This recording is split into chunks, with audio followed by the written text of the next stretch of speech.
Diego, iniciativa solidaria. El próximo 12 de diciembre todos a Feria Valencia a disfrutar primero de la magia de Yunque y que sepa la gente que íntegramente toda la recaudación va destinado a los afectados la importancia por la de estos espectáculos también, que permiten a aquel que vaya a verlo un poco evadirse y pues disfrutar de 2 horas de un espectáculo a la altura de teatros y escenarios internacionales aquí cerquita, y qué mejor por una buena causa para ayudar a todos nuestros vecinos. Así es. Permíteme que te cuente, Diego, que hoy tenemos el honor de presentar a Juan Fernández Miranda. Él es ganador del premio Espasa 2024 por su obra Objetivo Democracia, crónica del proceso político que transformó España. Fernández Miranda es un reconocido periodista y escritor y nos invita a un recorrido profundo y revelador por uno de los capítulos más trascendentales de la historia reciente de España, la transición a la democracia. Con un enfoque riguroso y narrativo, su libro explora los eventos, desafíos y personajes clave que hicieron posible este cambio histórico. Es un placer contar hoy con su presencia a través del teléfono para hablar sobre esta crónica apasionante y necesaria que no solo rinde homenaje al pasado, Diego, sino que también nos invita a reflexionar sobre el presente y futuro de nuestra democracia. Juan Fernández Miranda, bienvenido a Mañana es Tarde. ¿Qué tal? Encantado de estar con vosotros. Un saludo a todos. Un saludo. Oye, enhorabuena. Pues muchas gracias. La verdad es que estoy encantado porque el reconocimiento del premio Espasa es un impulso para el objeto de este libro, que es intentar que todos los ciudadanos españoles conozcamos de dónde venimos, que es la transición, y yo creo que es un periodo para recordar y reivindicar. En Objetivo Democracia exploras el proceso político que transformó España, ¿no? ¿Qué te inspiró a escribir sobre este tema y qué es lo que esperas que los lectores descubran a través de esta obra? Bueno, el motivo es que el año que viene se cumplen 50 años de la muerte de Franco. Los medios de comunicación estaremos durante al menos 7 años recordando hitos importantísimos de aquella época.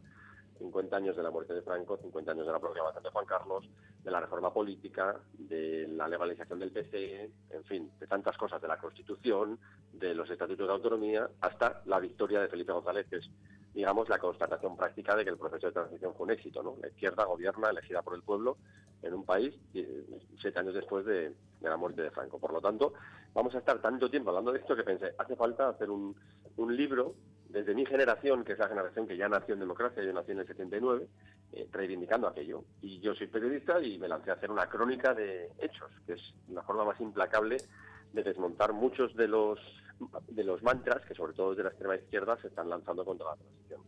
Eso te iba a decir, tu obra ha sido reconocida por tu rigor histórico, por tu enfoque narrativo, y entiendo que ante tanto bulo, como bien estás comentando, has tenido bastantes desafíos, ¿no?, a la hora de investigar y documentarte en un periodo complejo y reciente, ¿no?, de la historia de España. Claro, al final yo me he dado cuenta que en los últimos 10 años, desde el 14 hasta el 24, de la transición sobre todo se habla para mal. Es curioso, para mal. ¿Y quién es el líder de esta estrategia de desmontar la transición? Pablo Iglesias y todo su entorno y todos los partidos herederos, ¿no? Sumar y compañía.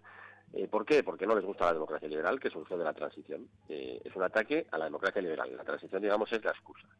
Y a partir de ahí empiezan a escucharse mantras que son mentiras o medias verdades o falacias, en fin, y al final son juegos de interés para tratar de acabar con un periodo que fue exitoso y que situó a España a la altura de los tiempos. ¿Quiere decir esto que todo sea perfecto? No, la democracia exige su revisión permanente y estar todos involucrados e implicados en su defensa. Pero no podemos decir cosas como, por ejemplo, que la transición es un candado, que la transición fue un pacto de élites para perpetuar el franquismo, que a Juan Carlos I lo puso Franco. Todo eso, esto es una gran simplificación. Es decir, no podemos comprar esa mercancía propagandística porque es falso y al final es un ataque a nuestro modelo de convivencia, que a pesar de los pesares es el mejor que hemos tenido y es el que ha permitido un gran desarrollo de nuestro país en los últimos 50 años. Acabas de dar un dato muy, muy importante, que es la figura del rey. Nosotros ahora aquí en Valencia, pues bueno, hemos tenido 2 visitas de Su Majestad. La primera fue la tan televisada la polémica a Paiporta, donde una vez más demostró lo preparado que está y la fuerza con la que sostiene al pueblo, y permíteme que lo diga así. Y otra fue antes de ayer que vino... del cargo. Sí, señor. Y otra fue antes de ayer que vino a visitar a las tropas, a toda la gente que está aquí destinada, y voluntarios y demás que han venido para ayudar. Qué importante es la figura del rey, ¿verdad? Esencial. A mí me parece que este libro, fíjate, está de plena actualidad. Es que la actualidad, a medida que yo voy presentando el libro por España, la actualidad me da perchas permanentes para hablar de lo importante que fue la transición. Y el caso de Paiporta, donde vimos a los reyes con una dignidad, la dignidad propia del cargo que ocupan, representando al Estado, aguantando el chorreo que legítimamente le decía mucha gente, porque estaban muy enfadados ante la ausencia del Estado durante tantos días, ¿no? Ante esta sensación de estar solos, ¿no? Después de haberlo perdido todo. Y los reyes aguantaron, estuvieron atentos, supieron soportar las quejas. Oye, me parece que se demostró lo importante de una figura por encima de los partidos políticos, que sepa mantener la dignidad del Estado y aguantar en lo que tiene que ver con la representación y la protección también de alguna manera del pueblo, sobre todo en un caso tan dramático o trágico como lo que está pasando, lo que ha pasado en la Comunidad Valenciana.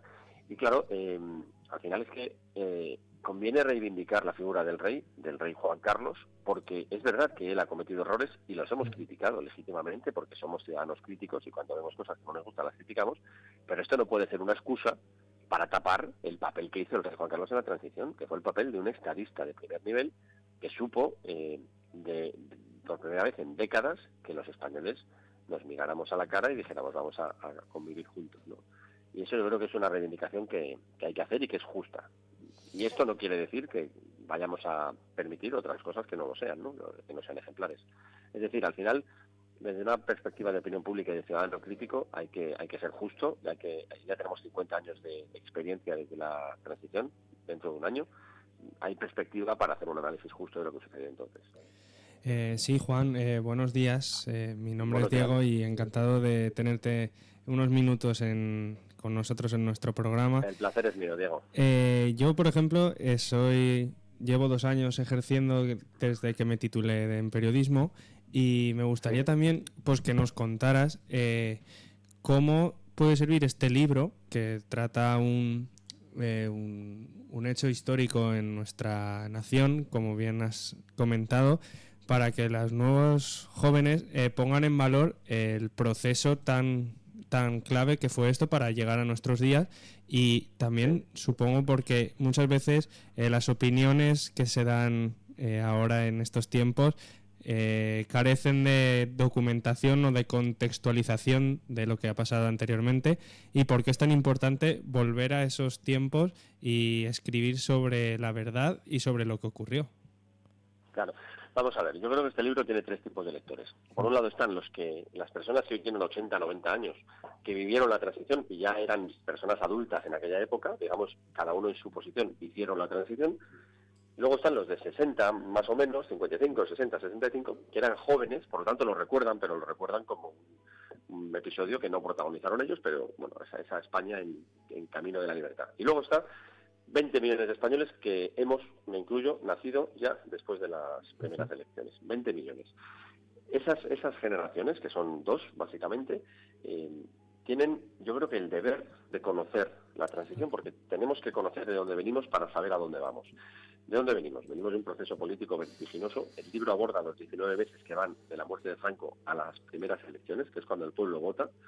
La transición son 2 procesos, uno de arriba abajo, cuando el rey arriba hereda el poder de Franco y decide entregárselo al pueblo y va incorporando gente a izquierdas, a derechas, hasta que toda la ciudadanía vota. Ese es el proceso de arriba abajo. Eso es lo que cuenta este libro. El desmontaje del franquismo para dar la voz al pueblo. Y luego hay un proceso de abajo arriba, que es por lo que el pueblo decide en esas elecciones, se nombra representantes, se aprueba una constitución y se desarrolla el modelo que tenemos. La transición ya pasó. La transición fue un proceso que podemos establecer en el 75-82, más o menos. Fue exitoso, ha dado lugar a una democracia plena. Bien, el espíritu de la transición no ha pasado. Eso es lo que tenemos que reivindicar y eso es lo que los jóvenes tienen que encontrar en este libro. El espíritu de la búsqueda de soluciones, de consensos en los temas esenciales. No en todo, no tiene que haber consensos en todo, porque eso sería pensamiento único y eso es absurdo. Tiene que haber discusión, pero en los temas esenciales tiene que haber consenso. Y la clase política en la transición supo mirarse a la cara y supo arrastrar a la ciudadanía hacia el pacto, algo que en España no pasaba, yo no sé si nunca, pero en los últimos 100 años jamás. Sin embargo, hoy volvemos a estar con los políticos dándose la espalda. Y esto no puede ser. Hay que apelar a ese consenso y a ese espíritu de la transición que sigue perfectamente vigente. Claro, Juan, entonces el momento actual que vive nuestra política no ayuda a entender esos valores de la transición, podemos decir, ¿no? No, claro, al contrario. Precisamente por eso hay que apelar a la transición y a lo que representa la transición, porque en este momento la clase política, o la política, y aquí no quiero hacer un reparto equidistante de responsabilidades. No, hay unos todos. que tienen más que otros. Sí. Pero unos más que otros. Al final, yo creo que, sin entrar en muchos detalles, pero el gobierno de España no está en los grandes consensos. Eso es un hecho indiscutible. Sí. En el discurso de investidura de Feijóo, en el que fracasó, porque el PSOE no le apoyó, se ofreció a grandes pactos de Estado. En el discurso de Pedro Sánchez insultó al Partido Popular y a Vox y levantó un muro y decidió irse con las minorías, ¿no? O sea, al final yo creo que se puede hacer un reparto de responsabilidades, pero no equilibrado, porque hay unos con más que otros grupos. Dicho lo cual, es el momento de reivindicar el espíritu de la transición, porque la gente tiene que saber que es posible. Que la política no es solo el enfrentamiento o la disputa. La política es encontrar soluciones y establecer un marco de convivencia que funcione para todos.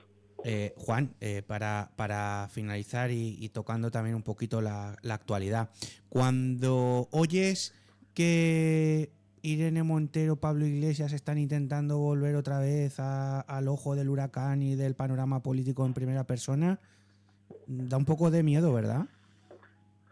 Bueno, ellos están intentando ser los guardianes de las esencias, están tratando de laminar el proyecto Sumar, que bastante laminado está, porque Yolanda Díaz ha fracasado, evidentemente, pero claro, lo están haciendo desde las posiciones más radicales, desde las posiciones de máximo de Podemos, y esto es posiciones casi antisistema, si no del todo antisistema en muchos asuntos.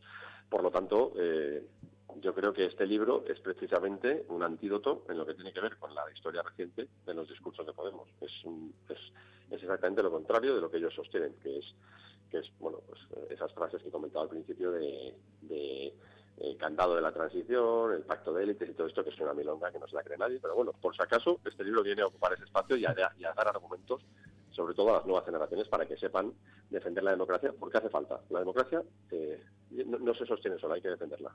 Pues Juan Fernández Miranda, a nivel personal no sabes lo que entiendo todo lo que nos estás contando.